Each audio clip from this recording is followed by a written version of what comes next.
جس لفظ کے اوپر میں نے ایرو رکھا ہوا ہے اس لفظ پر اگر آپ پڑھتے ہوئے یعنی اس کے اندر جو نون ہے اس نون پہ کلکلا کرتے ہیں تو آپ غلط طریقے سے پڑھتے ہیں، ایسا نہیں پڑھنا چاہیے، غلط طریقے سے بچنا چاہیے، جو صحیح طریقہ ہے وہ اختیار کرنا چاہیے۔ اس نون میں کلکلا کریں گے یا نہیں کریں گے یہ آپ کو میں بتاتا ہوں اس ویڈیو کے اندر۔ اور فا یہ جو لفظ ہے فا کو جب لام سے ملائیں گے بیچ میں یا اور الف کو چھوڑ دیں گے۔ اور اس کے علاوہ یہاں پر دیکھیں میم اور یا کو کیسے کنیکٹ کریں گے، بیچ میں نون پڑھا جائے گا یا نہیں پڑھا جائے گا، یہ بات آپ کو سمجھاؤں گا۔ اور اس کے علاوہ یہ دیکھیں بہت ہی زبردست اور امپورٹنٹ بات ہے یہ جو پوری زندگی آپ کو فائدہ دینے والی ہے۔ یہاں پر دیکھیں یہ جس لفظ کے اوپر میں نے ایرو رکھا ہوا ہے اس لفظ کے بارے میں آپ کو بتاؤں گا کہ یہاں پر یہ دو زبر کے بعد الف ہے، دو زبر پڑھے جائیں گے نہیں پڑھے جائیں گے، الف کو بھی پڑھیں گے یا نہیں پڑھیں گے، اگر پڑھا جائے گا تو کس طریقے سے پڑھا جائے گا یہ ڈیٹیل آپ کے سامنے رکھوں گا۔ السلام علیکم ورحمۃ اللہ وبرکاتہ، صلی اللہ تعالی علی محمد صلی اللہ علیہ وآلہ وسلم۔ آج کے اس ویڈیو کے اندر سورۃ البقرہ کا پارٹ نمبر 114 سٹارٹ کر رہے ہیں اور آیت نمبر ہے اس دوسرے پارے کے اندر آیت نمبر 194 سٹارٹ کر رہے ہیں۔ یہاں سے سٹارٹ کریں گے لیکن سٹارٹ کرنے سے پہلے آپ سب سے گزارش ہے کہ ایک بھائی ہیں آج انہوں نے کمنٹ کیا شفیق صاحب کے نام سے، وہ بہت بیمار ہیں، ان کے لیے دعا کیجئے گا۔ جس کو لگتا ہے کہ میں اپنے بھائی کی مدد کے لیے ان کی ہیلپ کے لیے میں دعا کر رہا ہوں اور اللہ تعالیٰ اس کو جو ہے صحت یابی عطا فرمائے، اس کے لیے ضرور دعا کیجئے گا تاکہ اللہ تبارک و تعالیٰ جلد ان کو صحت یاب کرے اور ان کو ہر بیماری سے نجات دے اور اچھے طریقے سے وہ صحیح سلامت جو ہے اپنے کاروبار کر سکیں۔ یہاں سے سٹارٹ کرتے ہیں۔ اعوذ باللہ من الشیطان الرجیم، بسم اللہ الرحمن الرحیم، ثم افیضوا من حیث افاض الناس، ثا میم پہ ثم میم زبر ما، ثم حمزہ زبر آ، فا یا ظرفی، ضاد واو پیش دو، افیدو، یہاں پر میم کے اوپر شد ہے، یہ یاد رکھیے گا۔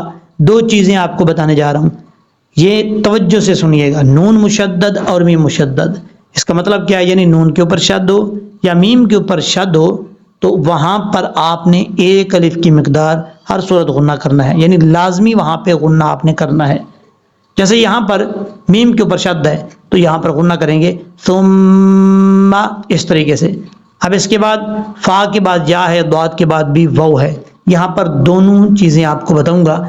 یا ساکن سے پہلے زیر ہو تو یا مدہ ہوتا ہے، یہاں پر یا مدہ ہے، یا ساکن سے پہلے زیر ہے اس لیے اس کو ایک الف کی مقدار لمبا کر کے پڑھیں گے۔ آگے ضاد کے بعد واو ہے، یہاں پر بھی ہم سب سے پہلے واو کی تعریف پڑھتے ہیں کہ واو کی تعریف کیا ہے۔ واو ساکن سے پہلے پیش ہو تو واو مدہ ہوتا ہے، یہاں پر واو ساکن ہے، واو ساکن سے پہلے پیش ہے ضاد کے اوپر، یہاں پر بھی واو مدہ ہوگا، ایک الف کی مقدار لمبا کریں گے۔ افیدو، اس طریقے سے پڑھا جائے گا۔ اور یہاں پر من حیث، میم نون زیر من، ہا یا زبر حی، سا پہ سو، من حیث، حمزہ زبر آ، فا الف زبر فا، ضاد نون زبر ون، نون الف زبر نا، سین پہ سو، والناسو۔ یہاں پر نون کو جب ضاد کو جب نون سے ملائیں گے تو بیچ میں الف اور لام کو چھوڑ دیں گے، اور نون کو جب سین سے ملائیں گے اس وقت یہ جو الف ہے نون کو جب پڑھیں گے یہاں پر الف کے ساتھ ملا کے پھر الف جو ہے وہ مدہ ہے۔ کیسے آپ کو پتہ چلا کہ الف مدہ ہے؟ کیونکہ الف سے پہلے جب زبر ہو الف مدہ ہوتا ہے، یہاں پر الف ہے، الف سے پہلے نون کے اوپر زبر ہے، اس لیے یہاں پر الف کو ایک الف کی مقدار لمبا کر کے پڑھیں گے، افاض الناس، اس طریقے سے۔ اب اس کے بعد ہے، یہ توجہ سے آپ نے سننا ہے، آخری لفظ جو آپ کو میں نے شروع میں بتائے ہیں ان کی ڈیٹیل آپ کو میں بس بہت جلد بتانے والا ہوں، آپ نے توجہ سے سیکھنا ہے۔ واستغفر اللہ، واو سین زبر وس، تا غین زبر تا، فا زیر فی، واستغفی، را لام پیش رول، لام کھڑا زبر لا، ہا زبر ہا، راللہ، لام کے اوپر شد ہے اور شد کے اوپر کھڑا زبر ہے. کھڑا زبر کا مطلب ایک الف کی مقدار اس کو لمبا کر کے پڑھیں گے, اور لفظ اللہ سے پہلے را کے اوپر پیش ہے, لفظ اللہ پر پڑھا جائے گا. اور یہاں پر را کے بعد واو ہے, الف ہے, پھر لام ہے, چاروں حرفوں کو چھوڑ دیں گے اور ڈائریکٹ را کو لام کے ساتھ ملائیں گے. اس کی وجہ یہ ہے کہ شد والے حرف کے ساتھ ہم نے ملانا ہے, بیچ میں جو ساکن حروف ہیں ان کو چھوڑ دیں گے.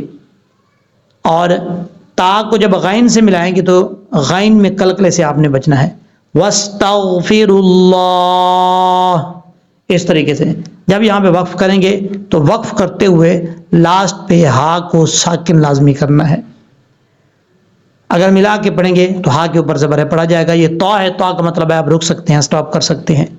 ان اللہ غفور الرحیم, اس لفظ کے آخر میں آپ کو ایک بات بتاؤں گا, یاد رکھیے گا.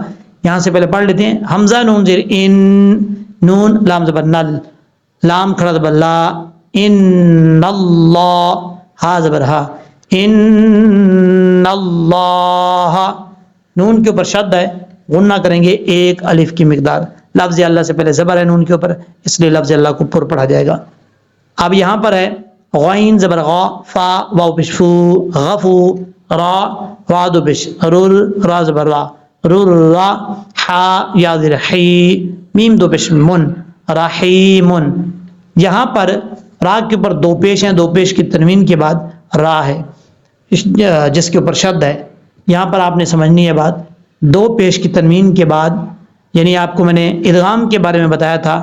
ادغام کا مطلب ہوتا ہے داخل کرنا, ایک حرف کو دوسرے حرف میں داخل کرنے کو ادغام کہا جاتا ہے. اور یہاں پر ہم را کو جو ہے دوسری را کے اندر داخل کر رہے ہیں. یہاں را کے اوپر دو پیش کی تنوین ہے. ادغام کی تعریف کیا ہے؟ نون ساکن اور نون تنوین کے بعد اگر حروف یارملون میں سے کوئی حرف آئے گا تو ادغام یارملون ہوگا.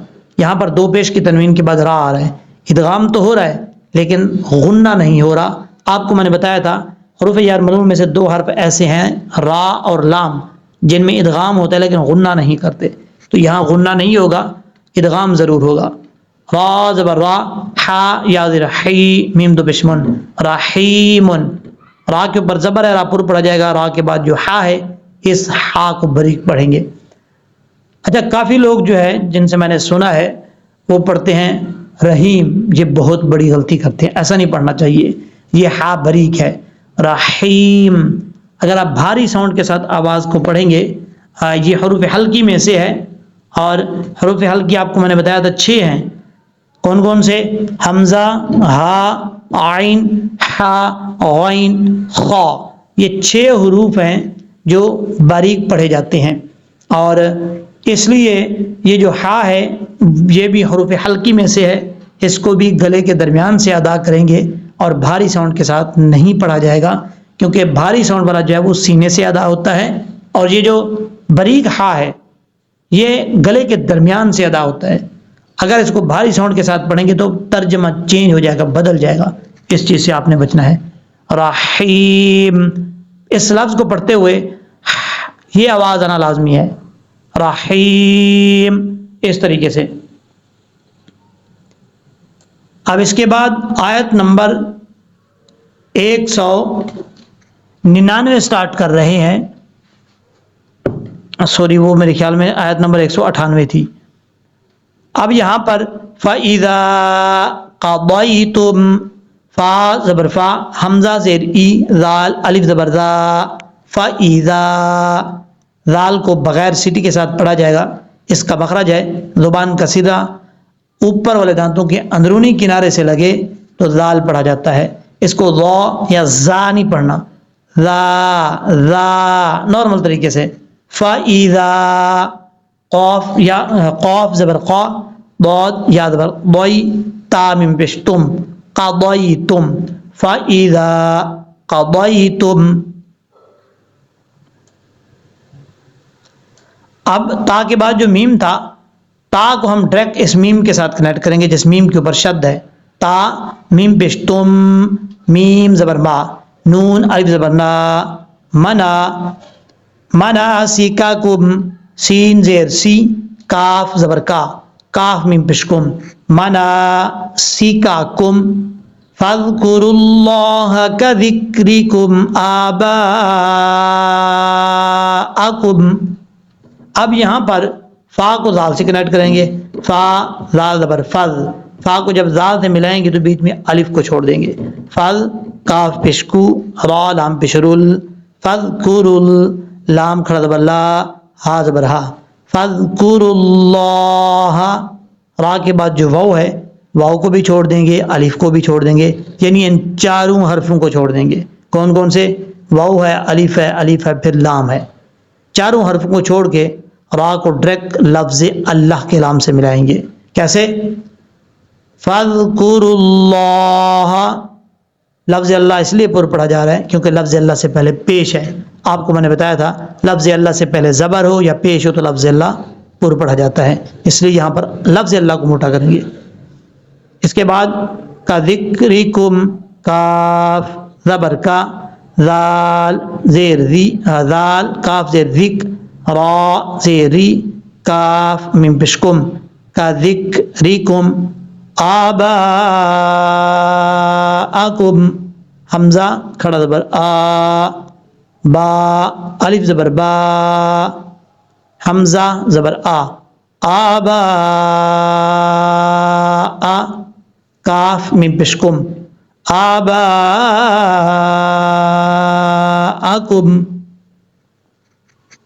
با کے آگے الف ہے, الف کے اوپر مد ہے. اس مد کو مد متصل کہا جاتا ہے. مد متصل کیوں کہتے ہیں؟ مد کا مطلب ہے لمبا کرنا, لانگ کرنا, اور متصل کا مطلب ہے ملانا. متصل ملانے کو کہتے ہیں. اور یہاں پر ایک حرف مد کے بعد حمزہ اسی لفظ میں آتا ہے, اس لیے اس کو مد متصل کہا جاتا ہے. اب یہاں پر دیکھیں آباءکم, یہ ایک لفظ ہے, اسی لفظ میں حرف مد الف آ رہا ہے, اس کے فوراً بعد حمزہ ہے, اس لیے کیونکہ یہ ملے ہوئے ہیں ایک ہی لفظ میں, اس لیے مد متصل کہا جاتا ہے. یہاں پر مد متصل کی مقدار کتنی ہے؟ آپ 3 الف کے برابر آپ مد متصل کو جو ہے لمبا کر سکتے ہیں. کیسے؟ آباءکم حمزہ کے اوپر کھڑا زبر ہے, اس کو بھی 1 الف کی مقدار لمبا کرنا ہے. حمزہ واو زبر او حمزہ زبر آ. یہاں پر حمزہ کے بعد واو ہے, واو ساکن. اب واو ساکن سے پہلے زبر ہو تو واو کیا ہوتا ہے؟ لین ہوتا ہے. اور واو ساکن سے پہلے پیش ہو تو واو مدہ ہوتا ہے. لیکن یہاں پر واو ساکن سے پہلے زبر ہے, اس لیے اس کو مدہ نہیں پڑھیں گے, یہ واو لین ہے. واو ساکن سے پہلے زبر ہو تو واو لین, واو ساکن سے پہلے پیش ہو تو تب واو مدہ ہوتا ہے, یہ یاد رکھیے گا. یہاں پر واو ساکن سے پہلے زبر ہے, اس لیے واو لین ہے, اس کو لمبا کرنے کی ضرورت نہیں ہے. حمزہ زبر آ شین دال زبر شد او اشد دال زبر دا او اشد زال کاف زیر ذک راد زبر رن ذک رن. اب یہاں پر سمجھنے والی بات ہے, را کے اوپر 2 زبر ہیں, آگے جو ہے وہ الف ہے. اب اگر ملا کے پڑھیں گے تو اس کو کیسے پڑھیں گے؟ اگر یہاں پہ سٹاپ کریں گے تو پھر یہاں پر پڑھنے کا طریقہ کیا ہے, اس لفظ کو آپ نے توجہ سے سیکھنا ہے, مشکل نہیں ہے. زال کاف زیر ذک, اور یہاں پر جب وقف کریں گے تو آپ نے ایک چیز کا خاص خیال رکھنا ہے کہ 2 زبر کے بعد جو الف ہے, اس الف کو جب یہاں پر ہم ہجے کریں گے, ہجے میں الف کو نہیں پڑھیں گے, یہ یاد رکھیے گا. ہو سکتا ہے آپ کو کسی نے پہلے نہ بتایا ہو. 2 زبر کے بعد جو الف ہے, ہجے کرتے وقت اس الف کو نہیں پڑھیں گے. ہجے کا مطلب ہوتا ہے جوڑ توڑ, یعنی ایک حرف کو دوسرے حرف کے ساتھ ملانا, جیسے با تا زبر بت تا زبر تا بتا, اس طریقے سے. تو یہاں پر ہجے کرتے وقت الف کو نہیں پڑھیں گے, لیکن جب یہاں پہ ساؤنڈ میں وقف کریں گے, وقف میں یہ الف پڑھا جائے گا. اور اس کا قانون کیا ہے؟ تجوید کے لحاظ سے اگر دیکھیں تو اس کا قانون یہ ہے کہ جس لفظ پہ آپ وقف کر رہے ہیں اس لفظ کے آخر میں 2 آخری حرف پر 2 زبر کے بعد الف ہے, تو وقف کرتے ہوئے 1 زبر کو الف سے بدل دیں گے. سادہ لفظوں میں آپ کو سمجھانا چاہوں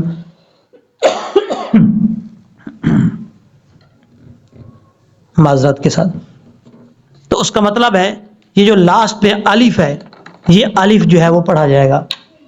کیسے؟ ذکرا،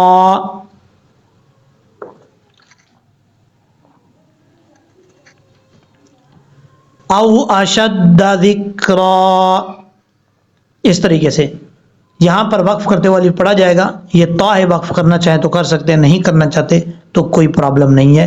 اور ایک دو زبر میں سے ایک زبر کو الف سے بدل دیں گے اور الف پڑھا جائے گا.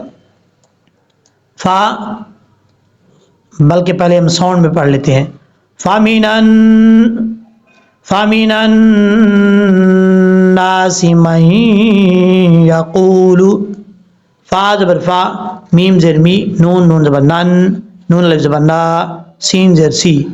فامین الناسی، میم نون زبر من، یا زبر یا، من یا، قاف واو بشقو، لام پشلو، من یقول.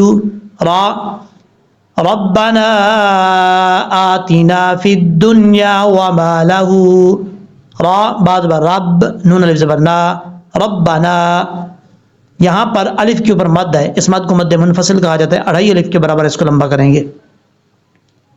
حمزہ کھڑا زبر آ، تا زیر تی، نون الف زبر نا، آتینا.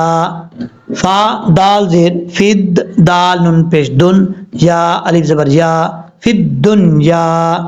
فا کو جب دال سے کنیکٹ کریں گے تو بیچ میں یا، الف اور پھر لام ہے، ان تینوں حرفوں کو چھوڑ دیں گے.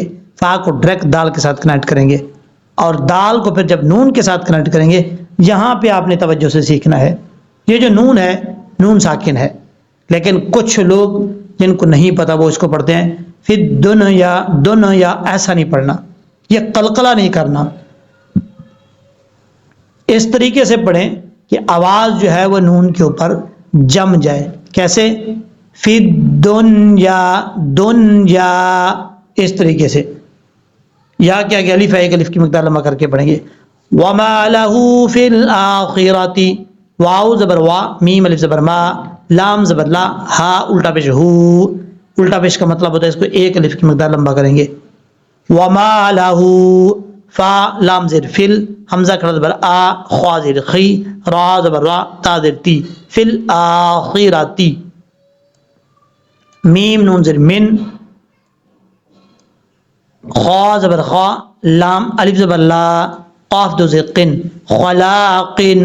جب وقف کریں گے تو قاف ساکن ہو جائے گا. من خلاق، خا حروف مصطلح میں سے ہے، پر پڑا جائے گا. لام کیا گیا الف ہے، ایک الف کی مقدار لمبا کریں گے.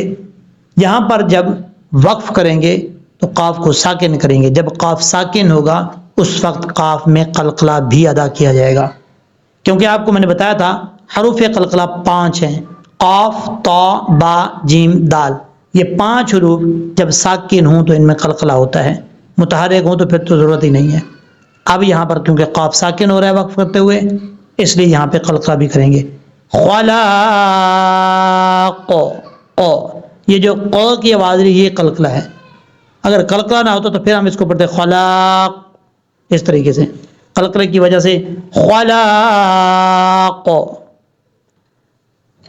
اب ہم اس کو پڑھیں گے پریکٹس کے طور پہ اور اس کے بعد لہجے میں. ثم افیدوا من حیث افاض الناس واستغفروا اللہ ان اللہ غفور رحیم. فَإِذَا قَضَيْتُم مَنَاسِكَكُمْ فَاذْكُرُوا اللَّهَ كَذِكْرِكُمْ آبَاءَكُمْ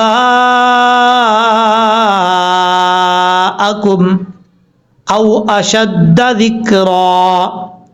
ذِكْرًا. فَمِنَ النَّاسِ مَن يَقُولُ رَبَّنَا آتنا فی الدنیا وما له فی الآخرۃ من خلاق. اب ہم پڑھیں گے اس کو لہجے میں. ثم أفيضوا من حيث أفاض الناس واستغفروا الله إن الله غفور رحيم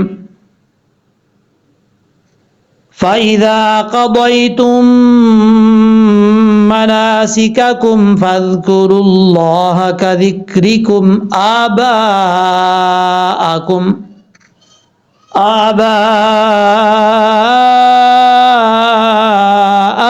أو أشد ذكرا فمن الناس من يقول ربنا آتنا في الدنيا وما له في الآخرة من خلاق صدق اللہ العظیم۔ امید ہے کہ جس طریقے سے آپ کو میں نے سمجھایا ہے اچھے طریقے سے سمجھ لگ گئی ہوگی۔ دعاؤں میں یاد رکھیے گا۔ اللہ تبارک و تعالی ہم سب کا حامی و ناصر ہو۔